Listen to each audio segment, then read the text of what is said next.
কি মুসলমান আমরা, নিজের কাবারে নিজে লাথি মারি নামাজের আগে। অজু করে কষ্ট করে যাকে খুশি করার জন্য আপনি সালাতে দাঁড়ালেন, উনি যদি বলে এই নামাজের দরকার নেই, তো কার জন্য নামাজ পড়লেন আপনি?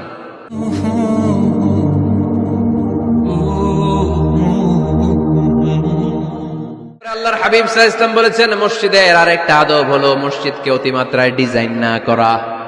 বেশি ডিজাইন করা যাবে না, এমন ডিজাইন করা যাবে না যেটা মসজিদ বোঝাই যায় না। এত লাইটিং ফাইটিং করে, এটা কি মসজিদ না কমিউনিটি সেন্টার বোঝাই যায় না? আছে না নাই? আছে। এরকম যেন আমরা না করি সম্মানিত ভাইয়েরা। বিশেষ করে মসজিদের সামনের দেয়ালে। কোন দেয়ালে?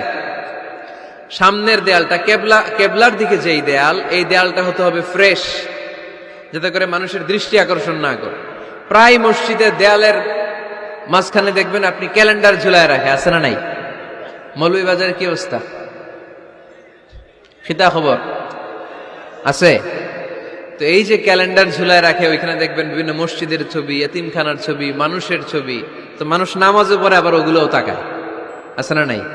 প্রথম কাতারে পরে ওইখানে কি লেখা, এগুলো পরে তার ডিস্টার্ব হচ্ছে না?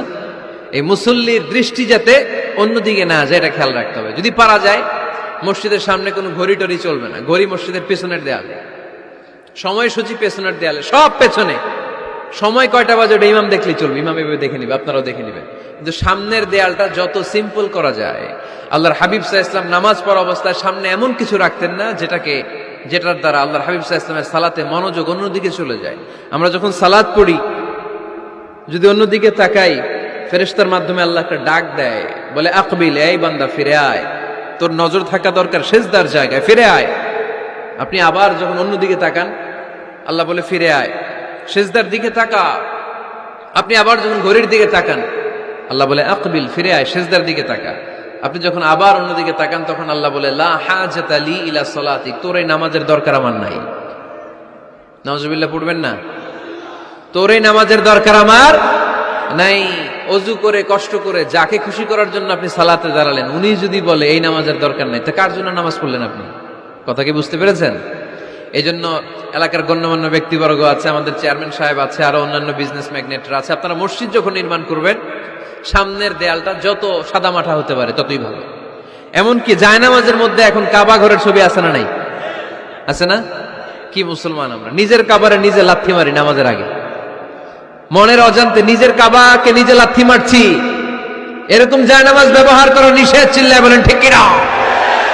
সাদা ফ্রেশ জায়নামাজ বাজারজাত করেন, আপনাদের সিদ্ধান্তই ওনাদের ব্যবসা বয়কট হয়ে যাবে। আপনারা যদি এখন থেকে মসজিদের মিনারা আর কাবা ঘরের যে প্রতিকৃতি বা ছবি, এরকম ছবি সম্বলিত জায়নামাজ কিনা বন্ধ করে দেন, এদের মার্কেট থাকবে? কথা বলেন। কালকে থেকে আমরা জায়নামাজ কেনার সময় ফ্রেশ জায়নামাজ কিনবো। কোন মসজিদ, কোন মিনার, আমাদের কাবা ঘরের ছবি সম্বলিত কোন জায়নামাজ কিনা যাবে? আওয়াজ করে বলেন, যাবে? যাবে না। এগুলো হচ্ছে মসজিদের আদাব, এগুলো রক্ষা করে মসজিদে ঢোকার দরকার আছে না নাই? Be a part of our vision. Do listen and share the khair. Be with our official social media handle for latest update.